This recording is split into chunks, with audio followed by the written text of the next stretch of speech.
आपको सबको हिंदी समझ में आती है या अनुवाद कराऊं? ठीक है, समझ में आती है। देखिए, ये कोच राजवंशी की धरती है, महामाया धाम यहाँ है, पंचपीर दरगाह यहाँ है, गुरुद्वारा श्री तेग बहादुर जी का यहाँ है। ये एक ऐसी धरती है जहाँ से पूरे देश को संदेश जाता है कि ये देश एक है, हम सब एक महान परिवार है और इस देश के लिए हम सब एकजुट होकर लड़ेंगे। इस देश के लिए हम सब एकजुट होकर अपनी जान देने के लिए तैयार हैं। मेरे भाई श्री राहुल गांधी जी ने कन्याकुमारी से कश्मीर तक और मणिपुर से मुंबई तक यात्रा की। वो यात्रा भारत जोड़ो यात्रा थी, पहली वाली, और दूसरी यात्रा भारत जोड़ो न्याय यात्रा थी। आप सबके पास भी गुजरे होंगे, आप सबने देखा होगा कि वो ये यात्रा क्यों कर रहे थे। वो ये यात्रा इसी जमीन की भावना के तहत कर रहे थे। वो ये यात्रा इसीलिए कर रहे थे ताकि पूरे देश को याद दिलाएं कि हम सब इकट्ठे हैं, हम सब एक हैं और ये देश हम सब का है। आपने देखा किस तरह से जहां जहां राहुल जी जाते हैं वे सिर्फ सच बोलते हैं। किसी को पसंद आए ना आए, किसी को अच्छा लगे ना लगे, लेकिन वो सत्य बोलते हैं और सत्य के पथ पर चलते हैं। ये जो सच्चाई और सत्य की परंपरा है, ये हमारे देश की पुरानी परंपरा है। हमारे धर्मों ने हमें सिखाई, हमारे महापुरुषों ने हमें सिखाई और पूरा देश की राजनीति की जब नींव डली तब इसी परंपरा पर डली। महात्मा गांधी जी ने भी यही सत्य का पथ पकड़ा था। हमारे पूरे जो स्वतंत्रता आंदोलन की नींव थी वह यही थी, सत्य, सच्चाई और देश और जनता की सेवा। लेकिन आज देश में क्या हो रहा है? प्यारी बहनों, प्यारे भाई, जो आज देश में हो रहा है उसको समझने के लिए आपका ध्यान मैं कुछ आकर्षित करूंगी। देश में जो राजनीति चल रही है, असम में जो राजनीति चल रही है, उसको आपको गहराई में समझना पड़ेगा। हालात ये है कि एक तरफ अपार सत्ता है, अपार धन है, मेरे मीडिया के साथी यहाँ है, अपार मीडिया आज सरकारों के साथ है। एक जमाने में मीडिया सरकार से सवाल उठाती थी, नेता कुछ गलत करता था तो जनता का प्रतिनिधित्व मीडिया करती थी, सवाल उठाती थी, पूछती थी। एक जमाने में सत्ता को जनता पूछ सकती थी, जनता सवाल उठा पाती थी, लेकिन आज पूरी सत्ता एक पार्टी के साथ है और उन्होंने इस लोकतंत्र को बचाने और मजबूत करने वाले सारे संस्थान कमजोर कर रखे हैं। चाहे वो मीडिया हो, चाहे न्यायपालिकाएं हो, चाहे दूसरे संस्थान जैसे इलेक्शन कमीशन हो, तमाम संस्थानों को कमजोर करने का प्रयास इन्होंने हमेशा किया है। इनके धन बल से सरकारें गिराई जाती हैं, सत्य का जो पथ है इन्होंने छोड़ डाला है। तो आज चाहे असम में, चाहे पूरे देश में एक ऐसी राजनीति चल रही है जो जनता के लिए नहीं चल रही है। असम के अपने मुख्यमंत्री को देखिए और उनकी तुलना बाकी मुख्य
देश में, लेकिन विकास का काम नहीं हो रहा है, आपका काम नहीं हो रहा है। यहाँ के सीएम के खिलाफ बड़े बड़े आरोप थे जब वो कांग्रेस पार्टी में थे, तब उनके खिलाफ एक बड़ा आरोप था। जैसे ही वो बीजेपी में शामिल हुए, वो सारे आरोप गायब हो गए। बीजेपी ने एक वॉशिंग मशीन बनाई है जिसके अंदर जिसको डालो पहले वो भ्रष्ट कहते हैं, जो भ्रष्ट होता है दूसरी पार्टियों से लाके अपनी वॉशिंग मशीन में डाल के साफ कर देते हैं। तो ये सबसे पहले इन्होंने आपके ही सीएम के साथ किया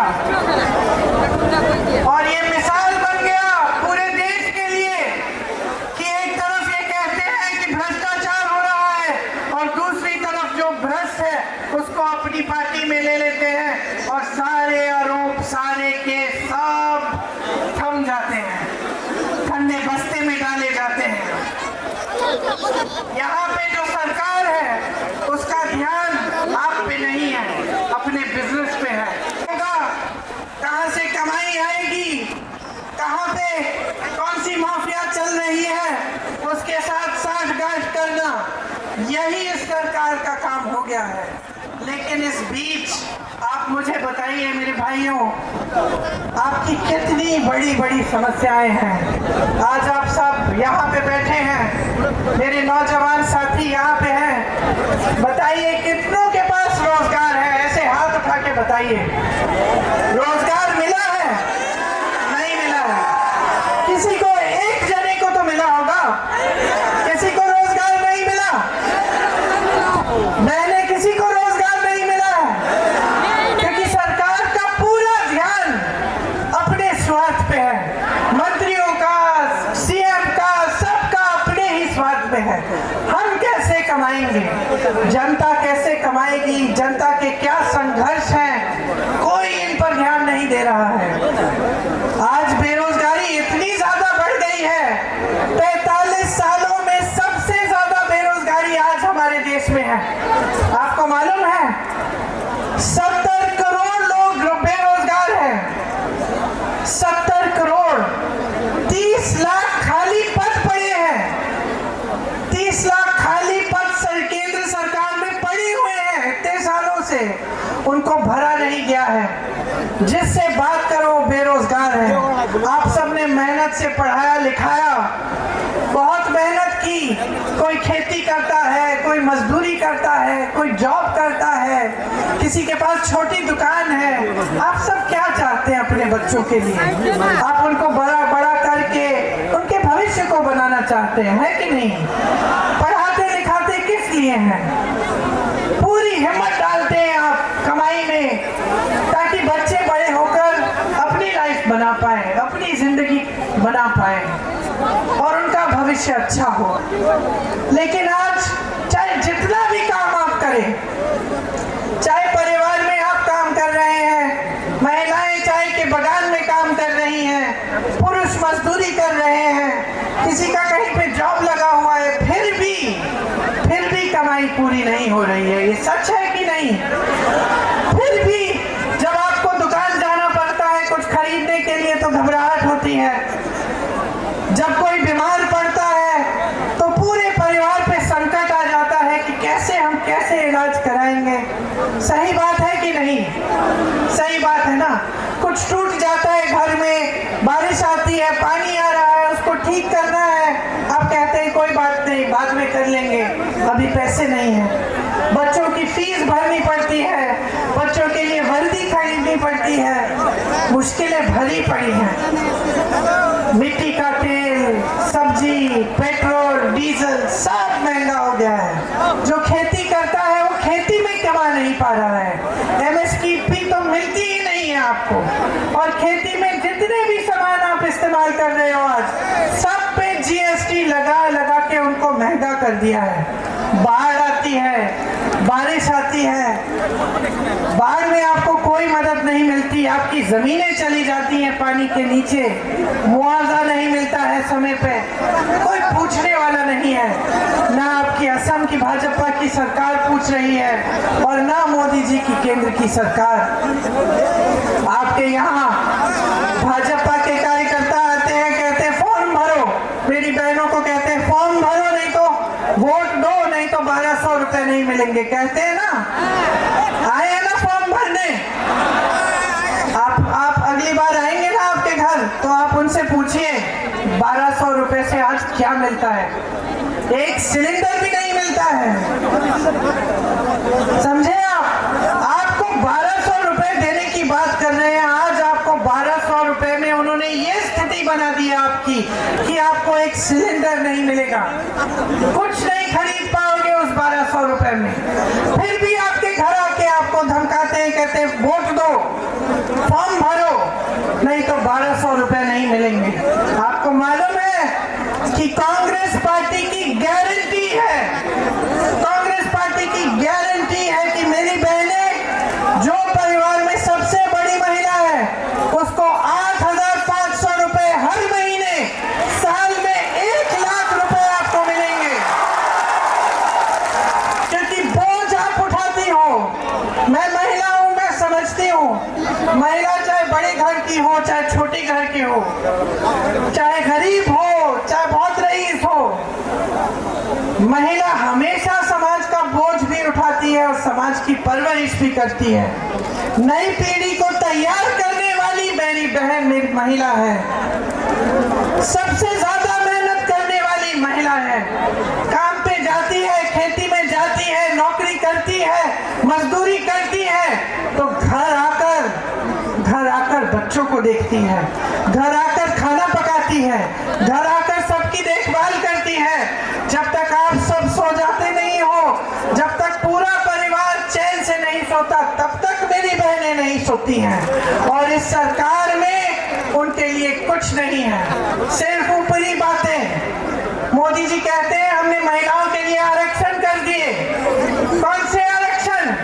10 सालों के लिए वो आरक्षण सच्चाई ही नहीं होंगे, लेकिन उन्होंने हर जगह इवेंट बनाए, बड़े बड़े मंचों पर गए, उनको माला पहनाया गया, कहा गया कि महिलाओं के लिए वो कर रहे हैं। लेकिन असलियत ये है कि आपको 5 किलो राशन और 1200 रुपए पकड़ाकर ये कहते हैं कि बस चुप रहो, इतना मिलेगा तुम्हें बस, और कुछ नहीं मिलेगा। महिलाओं को आत्मनिर्भर करने के लिए, अपने पैरों पे खड़े करने के लिए कुछ नहीं किया। कांग्रेस पार्टी चुनाव में गारंटी दे रही है और चुनाव के बाद देख भी लागू करेंगे कि 50%, मतलब आधी नौकरियां जितनी भी केंद्र सरकार में है, आधी महिलाओं को मिलेगी। ये लोग महिला सुरक्षा की बात करते हैं, आपने देखा होगा कर्नाटका में क्या हो रहा है। इनके पार्टी के साथ लगे हुए लोग ऐसी हरकतें इन्होंने की हैं, ऐसे अपराध किए हैं, हजारों वीडियो निकले हैं, और क्या पता चला कि जिसने अपराध किया उसके साथ मोदी जी मंच पे खड़े होकर उसके लिए वोट मांग रहे थे। मंच पे खड़े होकर मोदी जी ने कहा कि इनको वोट दीजिए, ये हमारे को, इनको जिताइए। वही अपराधी देश से भाग के निकल गया, किसी ने रोका नहीं। बहनों और भाइयों, मोदी जी ने नहीं रोका, उनके अमित शाह जी ने नहीं रोका, उनको निकलने दिया। जहां जहां महिलाओं पे अपराध हुआ है, चाहे हाथरस में यूपी में हुआ, मैं गई थी उस महिला के घर, उसकी मां रो रही थी, उसकी बच्ची 19 साल की थी, उस समय मेरी बच्ची भी 19 साल की थी। उसके साथ सारी गलत हरकतें करके उसको जलाया गया, माता पिता को उसका शव भी नहीं देखने दिया। उसके बाद उन्नाव में ऐसा हादसा हुआ एक महिला के साथ, उसको भी जला दिया गया। ये लोग कुछ नहीं बोले, मोदी जी कुछ नहीं बोले, बल्कि इन्होंने अपराधियों को बचाने का काम करवाया। जहां जहां अपराधी थे सबको बचाया, उनको उनकी रक्षा की गई सरकार से। लेकिन महिला की सुरक्षा के बारे में ये लोग बात करते हैं। ये लोग आकर आपको कहते हैं कि हम महिलाओं की सुरक्षा करेंगे। किस मुंह से करेंगे बहने, किस मुंह से? हाथरस में नहीं की, उन्नाव में नहीं की, मणिपुर में एक जवान की बीवी को निर्वस्त्र करके सबके सामने चलाया गया। सबने वो वीडियो देखा कि नहीं? सबने देखा। मोदी जी ने देखा होगा ना, अमित शाह जी ने देखा होगा ना, तो चुप कैसे हो गए? बचाने नहीं आए, कोई कार्रवाई नहीं हुई, आंख मूंद दी, मुंह इस तरफ फेर लिया। पूरा देश देख रहा था, महिला को बचाने नहीं आए। जहां जहां अपराध हो रहा है वो अपराध होने दे रहे हैं। ओलंपिक की हमारी मेडलिस्ट थी, जब मेडल जीत के आई मोदी जी के घर गई, मोदी जी ने बुलाया उनको चाय पिलाई, उनके साथ फोटो खिंचाई। सारी मीडिया में ने लिखा, देखो मोदी जी के काल में इंडिया मेडल लेके आ रही है ओलंपिक से।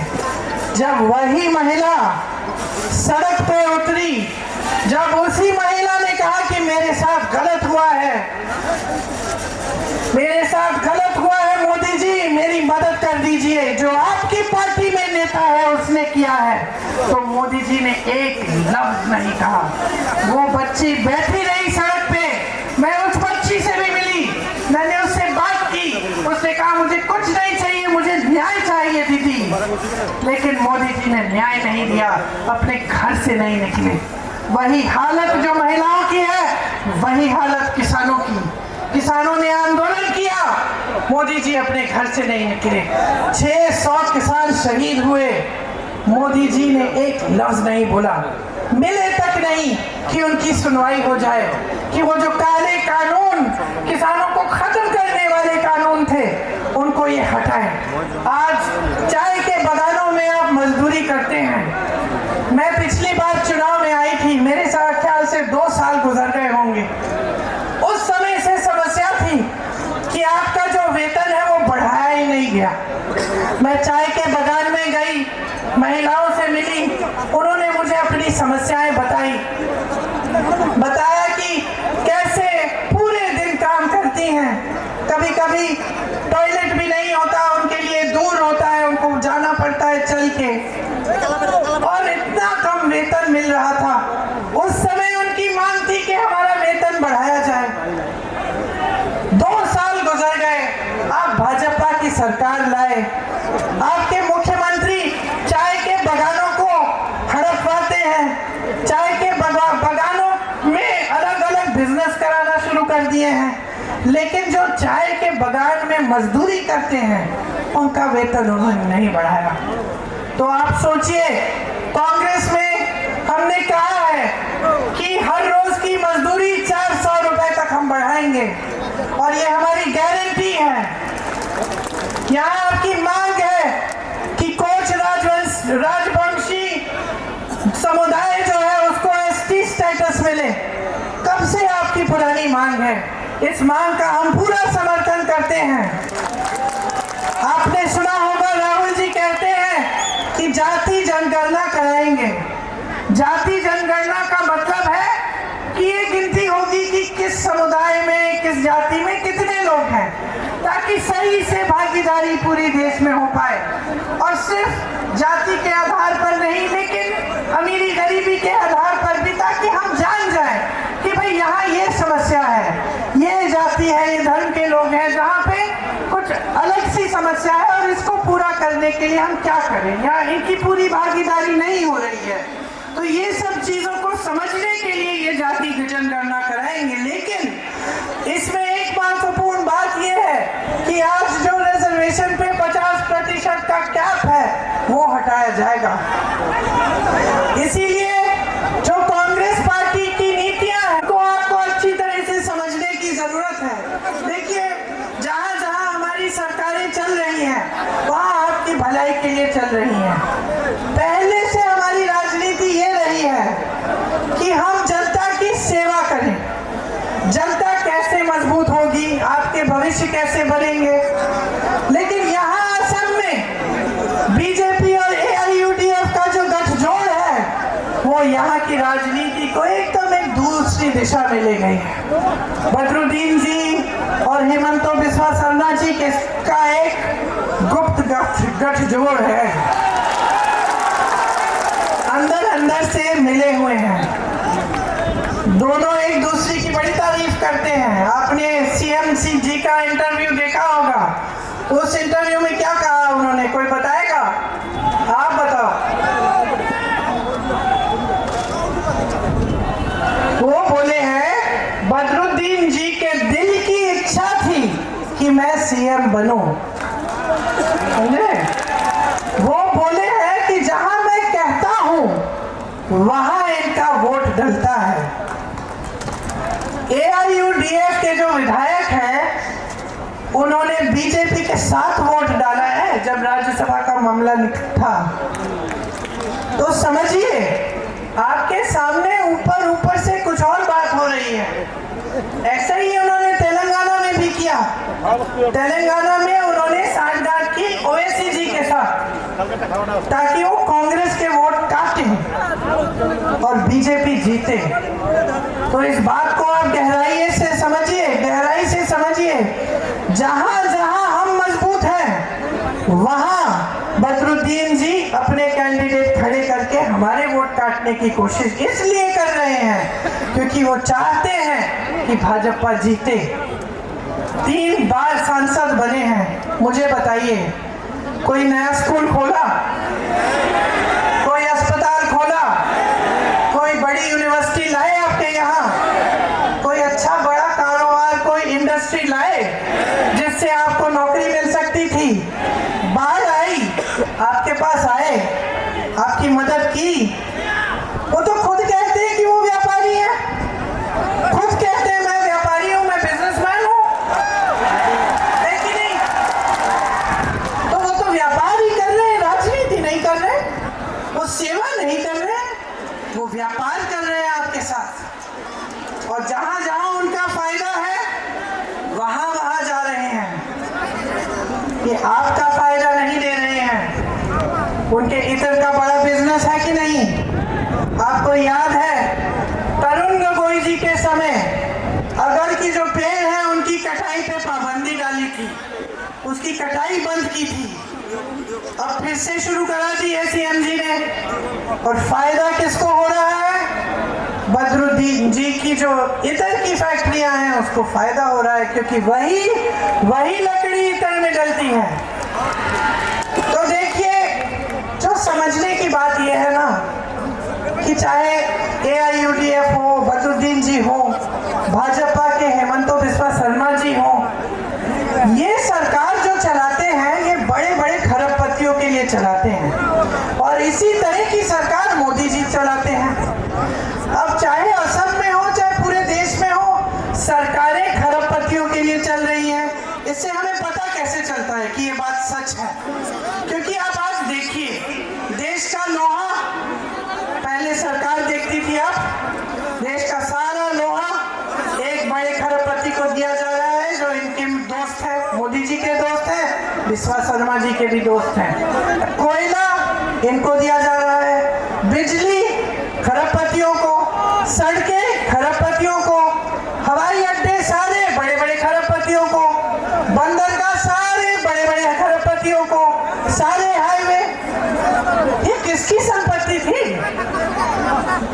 ये मोदी जी की संपत्ति थी कि ये दे रहे अपने दोस्तों को? ये बिस्वा शर्मा जी की संपत्ति थी? बदरुद्दीन जी की संपत्ति थी?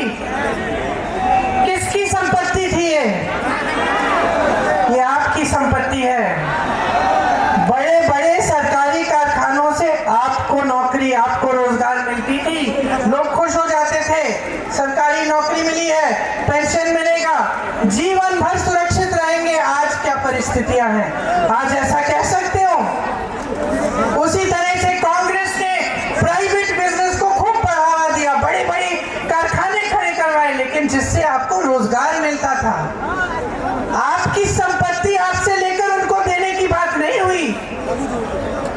16 लाख करोड़ रुपए, 16 लाख करोड़ रुपए माफ किए हैं सिर्फ कुछ गिने चुने बड़े बड़े उद्योगपतियों के मोदी जी ने। सोचिए 16 लाख करोड़ रुपए से क्या क्या नहीं हो सकता था। यहाँ कितने कारखाने बन जाते, आपके स्कूल बन जाते, आपको रोजगार। मोदी जी से पूछो, हेमंत बिस्वा शर्मा जी से, 1 रुपया नहीं माफ किया। कांग्रेस की जहां जहां सरकारें रही, छत्तीसगढ़ में, छत्तीसगढ़ के किसान से पूछो, किसानों का कर्ज माफ करने का काम हुआ वहां। आज परिस्थिति ये है, मीडिया को खरीद लिया है सब बड़े बड़े सेठों ने, विपक्ष पर धड़ाधड़ हमला है, भयानक हमला है, विपक्ष के खाते बंद कर रखे हैं। 2 चीफ मिनिस्टर जेल में है चुनाव के समय। इस देश के इतिहास में ही कभी पहले नहीं हुआ। पहली बार इस देश के इतिहास में 2 चीफ मिनिस्टर जेल में पड़े हैं, चुनाव चल रहा है। मोदी जी स्कीम लाए, इलेक्टोरल बॉन्ड की स्कीम, कहते हैं कि हम सबसे ईमानदार प्रधानमंत्री हैं इस देश के इतिहास में। देख लो, यहाँ आकर जब आपको भाषण देंगे सुन लेना क्या कहते हैं।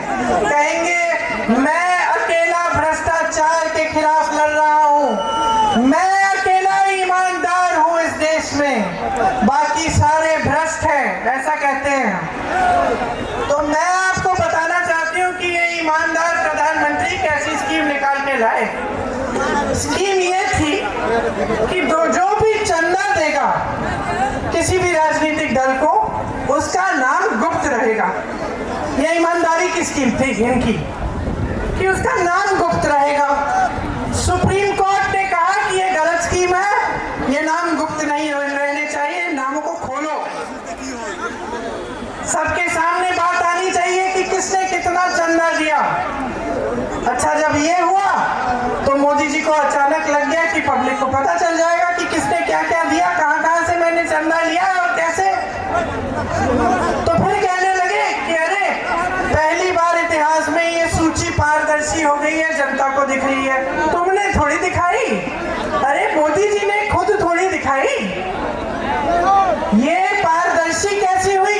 क्योंकि सुप्रीम कोर्ट ने, जजों ने बोला कि इसको पारदर्शी बनाओ। इससे पहले तो मोदी जी की स्कीम ये थी कि गुप्त रहेगा। अच्छा चलिए, सूची दिखी, सूची में आप सोचिए चंदा कैसे कैसे लिया गया। छापा मारा, चंदा लिया, छापे बंद, केस डाल दिया किसी बड़े व्यापारी पर, भयानक केस डाला, एजेंसियां डाल दी उसके पीछे, चंदा लिया, केस बंद। गुजरात में जो पुल गिरा था याद है आपको? बहुत लोग उसमें बह गए थे। जिसने पुल बनाया उसने चंदा दिया है मोदी जी को। कोविड की वैक्सीन सबको लगी ना? कोविड की वैक्सीन पूरे देश में मोदी जी की फोटो के साथ लगी, बाकायदा मोदी जी की फोटो के साथ आपको सर्टिफिकेट मिलती थी। उस कोविड की वैक्सीन को बनाने वाले ने इनको चंदा दिया। आज क्या बाहर निकला है, मैं पढ़ रही थी अखबारों में कि उस वैक्सीन में भी कुछ है कि 1 या 2% लोग उससे बीमार भी पड़ सकते हैं। तो आप सोचिए कि कितना बड़ा भ्रष्टाचार किया और भ्रष्टाचार की स्कीम बना दी, और ये आके आपके सामने कहते हैं कि ये सबसे ईमानदार है, कि इनसे ईमानदार कोई, इनसे पहले कोई नेता ही नहीं रहा।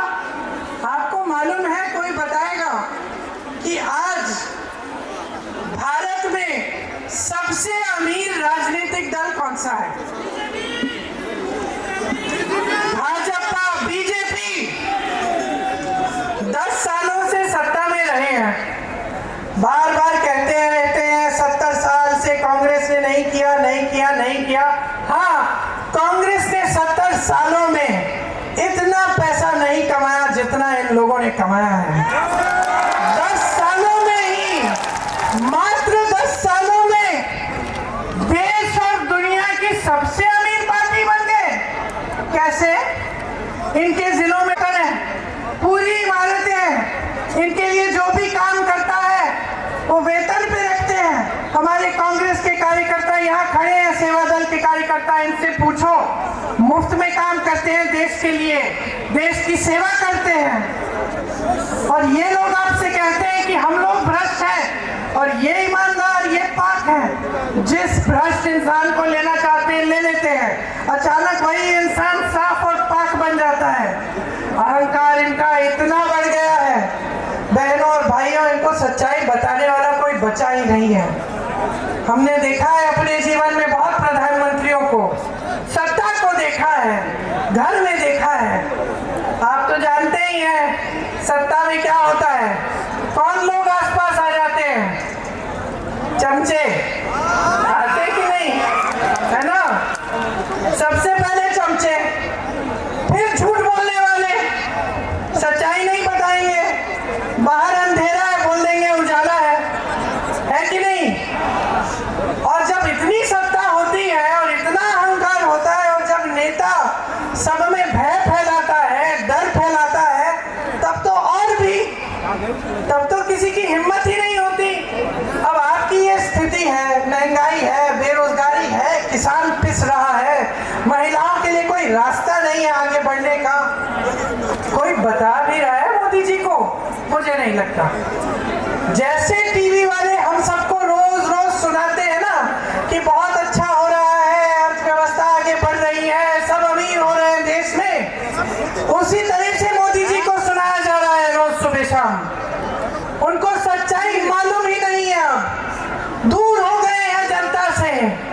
जैसे अहंकारी नेता होते हैं पुराने जमाने में, अहंकारी राजा होते थे, उनको कोई समझ नहीं है कि जनता का क्या संघर्ष है, बहनें क्या संघर्ष कर रही हैं, किस तरह से परिवार को आगे चला रहे हैं आज, कोई समझ नहीं है। सुनिए, लचित बोरफुकन जी की जो असमिया गौरव के प्रतीक हैं, उनकी एक मूर्ति यहाँ बनी 125 फुट ऊंची। आपने सुना है मोदी जी इतने अहंकारी हो गए हैं कि अपनी मूर्ति बनवा रहे हैं किसी व्यापारी से और चाहते हैं कि ये उससे भी बड़ी हो। सोचिए, इतना अहंकार बढ़ गया है, इतना अहंकार बढ़ गया है कि आज इनके नेता संविधान को बदलने की बात कर रहे हैं। संविधान को बदलने का मतलब क्या है? गांव गांव में यहाँ इनके जो उम्मीदवार हैं, जो मंत्री हैं, इन्होंने बयान दिए हैं और बयान में कहा है इस बार भाजपा को जिताओगे तो संविधान बदल डालेंगे। अब आप सोचो, ये जो आप यहाँ खड़े हैं इस चुनावी सभा में, दूर दूर से आए हैं मेरी बातों को सुनने के लिए। क्यों आए हैं? आपको अपने भविष्य की चिंता है ना? आप जान रहे हो कि आपका वोट डलने जा रहा है। ये वोट आपके जीवन में तरक्की भी ला सकता है, गलत जगह चले जाए तो आपके जीवन को पीछे भी ला सकता है। आप 10 सालों से देख रहे हैं कोई तरक्की नहीं आई है। ये वोट आपका सबसे बड़ा औजार है। आज अगर आप अपने भविष्य को बदलना चाहते हैं तो हमारे संविधान ने आपको ये वोट दिया है। ये जो शक्ति दी है ना कि आप यहाँ पे बैठे हो, जो भी आप काम करते हो, मजदूरी करते हो, खेती करते हो, आपको वही अधिकार दिया है जो यहाँ पे मंच पे बैठे नेताओं को दिया है। आपको वही अधिकार दिया है एक किसान को जो प्रधानमंत्री को अधिकार दिया है। एक गांव की महिला को वही अधिकार दिया है जो एक मंत्रिमंडल में बैठी महिला को दिया है। और वो यही अधिकार है, यही चीज है जो इस देश में सबको समान दृष्टि से देखती है, संविधान। और ये अधिकार जो वोट का अधिकार है, ये संविधान ने दिया है। संविधान आपको बचाता है। गलत देख रहे हैं, इसको ठीक करना चाहते हैं, वोट कर सकते हैं। संविधान आपको मदद करता है, आपकी सहायता करता है। अगर आपका समुदाय या आपकी जाति आगे बढ़ नहीं पा रही है तो संविधान में आपके लिए आरक्षण है ताकि आप आगे बढ़ पाए। आज इसी संविधान को बदलने के बाद, इस संविधान को जिसके लिए असम के महापुरुष, पूरे देश भर के महापुरुषों ने अपना जीवन दिया, जिसके लिए लड़े, ये स्वतंत्रता आंदोलन जो 100 सालों से चला, जब 200 सालों से, जब से ब्रिटिश यहाँ थे तब से आस्ते आस्ते आंदोलन शुरू हुआ, चला, अंत में हमें आजादी मिली, लोगों ने त्याग किया इस संविधान को बनाने के लिए। इस संविधान को बनाने के लिए डॉक्टर अंबेडकर जैसे महापुरुष, महात्मा गांधी जैसे महापुरुष लड़े, जवाहरलाल नेहरू लड़े, और आज ये लोग, इनका अहंकार इतना बढ़ गया है कि ये कह रहे हैं हमारी मूर्ति श्री लचित बोरफुकन की मूर्ति से बड़ी बनाओ, हम संविधान को बदलेंगे। ये संविधान इनका थोड़ी है कि ये बदल सकते हैं। ये संविधान इस देश का है, ये संविधान आपका है।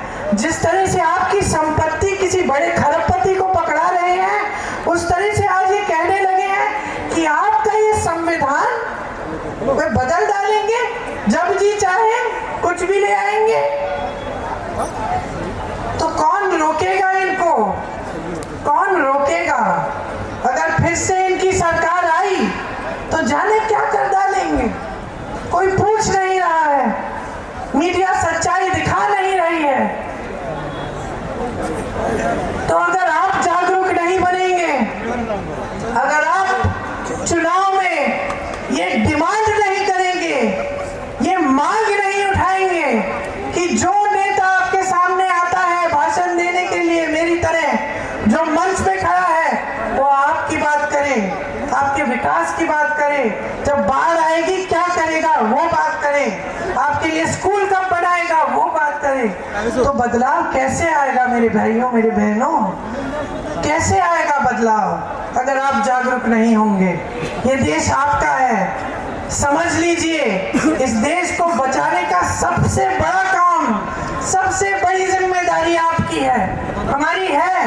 हम लड़ रहे हैं, सड़कों पे लड़ रहे हैं, प्रदेश प्रदेश में लड़ रहे हैं, राहुल जी चल रहे हैं कन्याकुमारी से कश्मीर, आपकी लड़ाई लड़ रहे हैं। हम नहीं चाहते कि ये देश टूटे, हम नहीं चाहते कि इस देश के संविधान में जो हक आपको दिए गए हैं, जिसके लिए आपके पूर्वज लड़े, उन हकों को कमजोर किया जाए। हम चाहते हैं कि जनता मजबूत बने, कि जैसे जनता के लिए सरकारें बनती थी उसी तरह से आपको एक सरकार मिले जो आपके लिए काम करके दिखाए। आपके सामने ये नेता आते हैं, मोदी जी खास तौर से कैसी कैसी बातें करते हैं। ये चाहते हैं कि हर चुनाव को हिंदू मुसलमान बनाया जाए, किसी न किसी तरह से यही इनका प्रयास रहता है। ये चाहते हैं कि चुनाव में आपके जज्बात उभरे, ताकि किसी का वोट इधर किसी का वोट उधर जाए। ये चाहते हैं कि जो आपको विरासत में मिला, जो आपकी संपत्ति है, वो जब ये बड़े बड़े खरबपतियों को दे दें तो आपको पता भी नहीं चले। ये आके बातें करते हैं कि आपके मंगलसूत्र को एक्सरे से कांग्रेस पार्टी ढूंढ के निकाल के किसी और को देने वाली है। बताइए, 70 सालों के लिए कांग्रेस की सरकार रही, 70 सालों के लिए हम स्वतंत्र रहे हैं, और उन 70 सालों में 55 सालों के लिए कांग्रेस की सरकार रही। किसी ने आपके मंगलसूत्र, आपका सोना आपसे छीना? किसी ने आपसे कुछ लिया, लूटा? कोई आपके घर में एक्सरे मशीन लेकर आपके गहनों को ढूंढने की कोशिश कर रहा था उन 55 सालों में? उन 55 सालों में आपको क्या नहीं मिला, ये आप जानते हैं। आप जानते हैं कि उन 55 सालों में कितनी बड़ी, कितनी एकड़ जमीन इंदिरा गांधी ने गरीबों को लौटाई। जानते कि नहीं जानते हैं? जमीनों के पट्टे कितने लोगों को मिले कांग्रेस की सरकार में? मोदी जी जब यहाँ आएंगे ना, उनसे पूछिए उन्होंने अडानी जी को कितने एकड़ जमीन, इस देश की जमीन मुफ्त में दिया है। देखते हैं जवाब दे सकते हैं कि नहीं। 70 सालों में बैंकों का राष्ट्रीयकरण किया गया। इनसे पूछिए नोटबंदी करके इन्होंने क्या हालात बनाई देश की। आपको बताया कि आप देश के लिए लाइन में खड़े हो रहे हो, बैंक में पैसा सब सामने आ गया ना। नोटबंदी में कौन सा काला धन आया, अब इलेक्टोरल बॉन्ड्स में दिख रहा है। एक जज ने कहा, कहीं पे मैंने पढ़ा लिखा हुआ था अखबार में कि यही एक स्कीम थी काले धन को सफेद करने की। समझ रहे हैं आप? कांग्रेस ने बैंकों का राष्ट्रीयकरण किया और इन्होंने नोटबंदी की। उन्हीं बैंकों से 16 लाख करोड़ बड़े उद्योगपतियों को दे दिया, आपको कुछ नहीं दिया।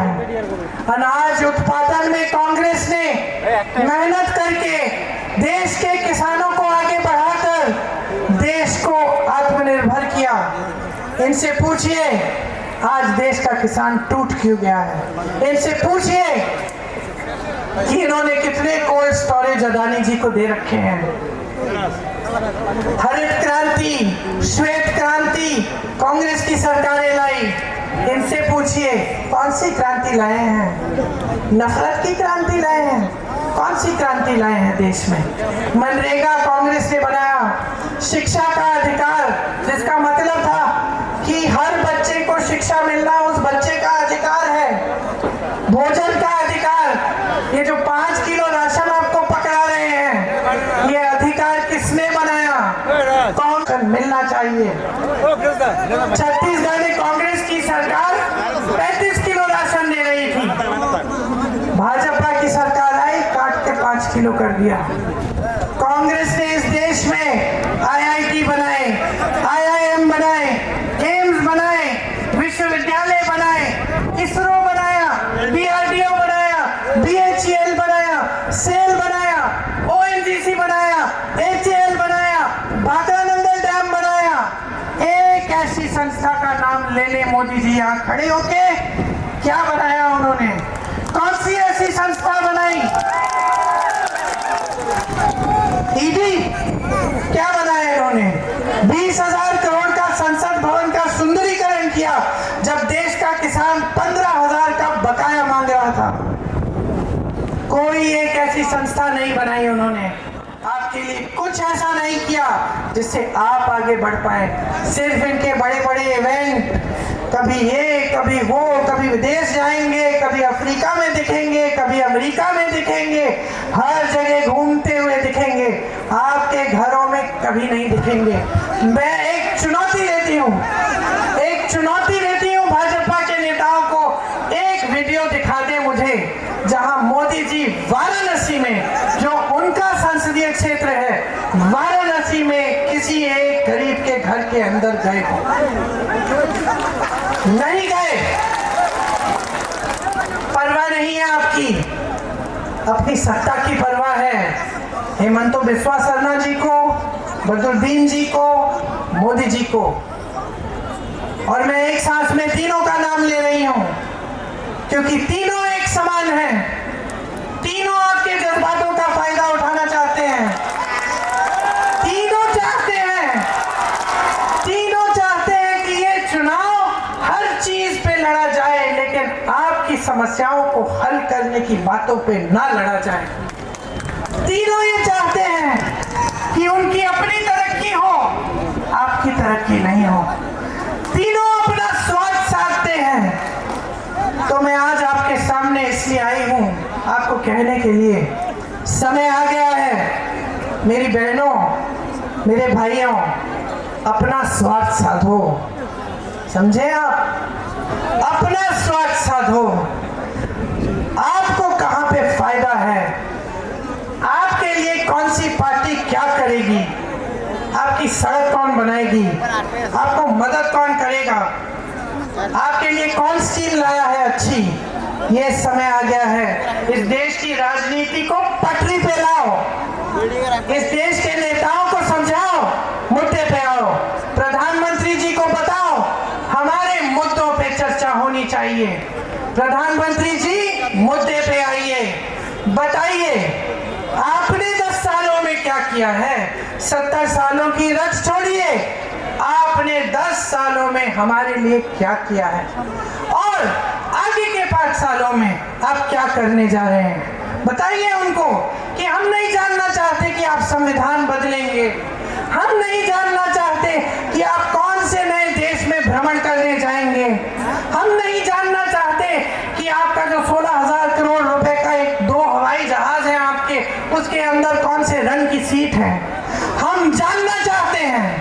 हमारे लिए क्या करोगे। ये है आपकी जिम्मेदारी। आज मैं यहाँ खड़े होकर आपको कह रही हूँ कि आज अगर आपने अपनी जिम्मेदारी नहीं समझी, आज अगर आप ये बात गहराई से नहीं समझे कि ये चुनाव आपके मुद्दों पे लड़ा जाना चाहिए, महंगाई पे लड़ा जाना चाहिए, रोजगार पे लड़ा जाना चाहिए, तब ये देश एकदम गलत दिशा में चलता चले जाएगा और उसको पीछे खींचने का कोई नहीं होगा। कांग्रेस ने एक घोषणा पत्र निकाला, हमने उसे न्याय पत्र कहा। न्याय पत्र क्यों? क्योंकि हम समझते हैं कि आपके साथ कितना अन्याय हुआ है। 10 सालों में सिर्फ झूठों की राजनीति हुई है। सिर्फ आपको बताया गया कि ये करेंगे वो करेंगे, कुछ नहीं किया। ना 15 लाख रुपए आपके खाते में गए, ना 2 करोड़ रोजगार बने, ना आपका विकास हुआ, ना आपकी तरक्की हुई। कांग्रेस पार्टी साफ कह रही है 30 लाख पद खाली है इनकी सरकार में, हम गारंटी देके कह रहे हैं इन पदों को हम भरेंगे।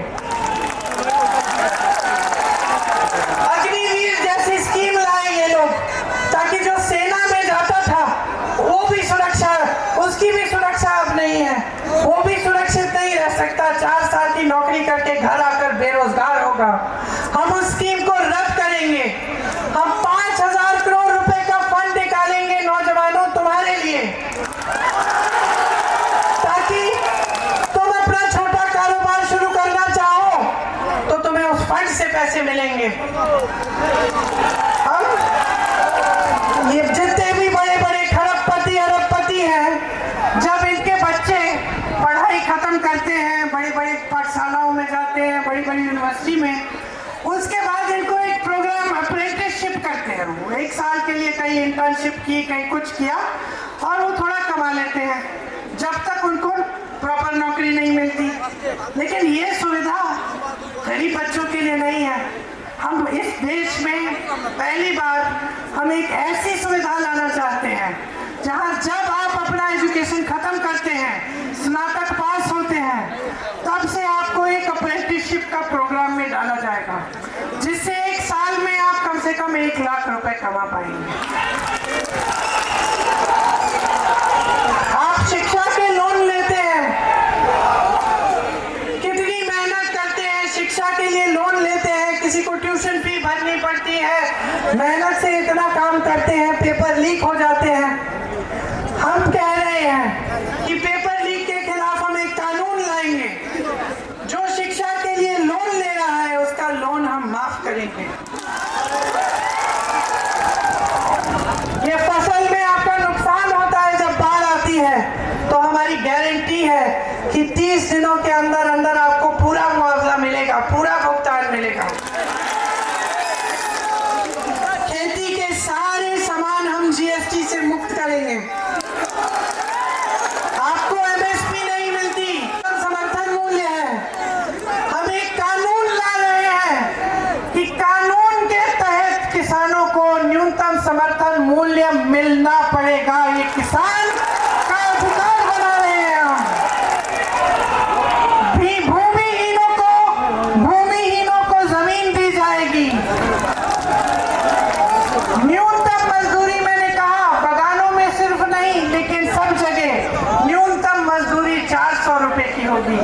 और एक सबसे बड़ी जो स्कीम जो हमने राजस्थान में करके दिखाई कि 25 लाख रुपयों तक इलाज मुफ्त होगा आपका, मतलब स्वास्थ्य की सुविधाएं मुफ्त होंगी। ये सब हम क्यों करना चाहते हैं? क्योंकि हम समझते हैं कि सबसे ज्यादा संकट आपने देखा है, सबसे ज्यादा संघर्ष आप ही ने किया है।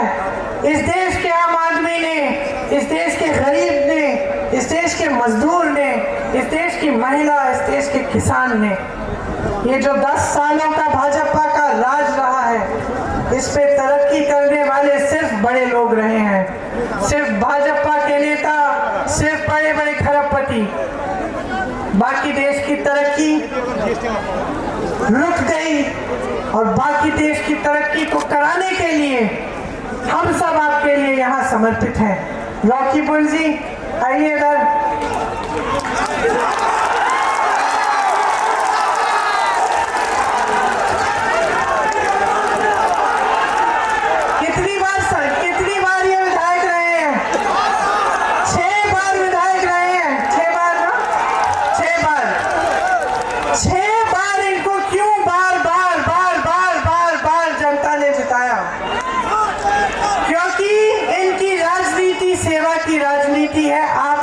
समर्पित रहते हैं। आज ये लोकसभा का चुनाव लड़ रहे हैं, एक बार जोर से बताओ, जिताओगे कि नहीं? एक बार और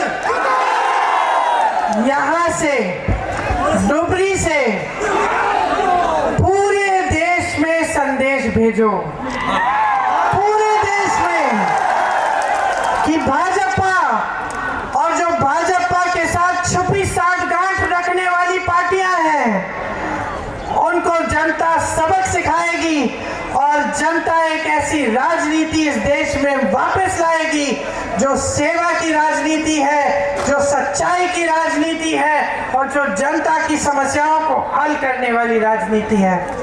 आप सबने इतनी धूप में इतनी लंबी बात सुनी मेरी, इसके लिए आपका बहुत बहुत धन्यवाद। इनको भारी बहुमत से जिताओ, चुनाव के बाद मैं वापस आऊंगी आप सबको धन्यवाद देने के लिए। जय हिंद। धन्यवाद, शुक्रिया प्रियंका जी। अभी दूसरा प्रेस देंगे देवब्रत शैकिया सेल्फी लीडर।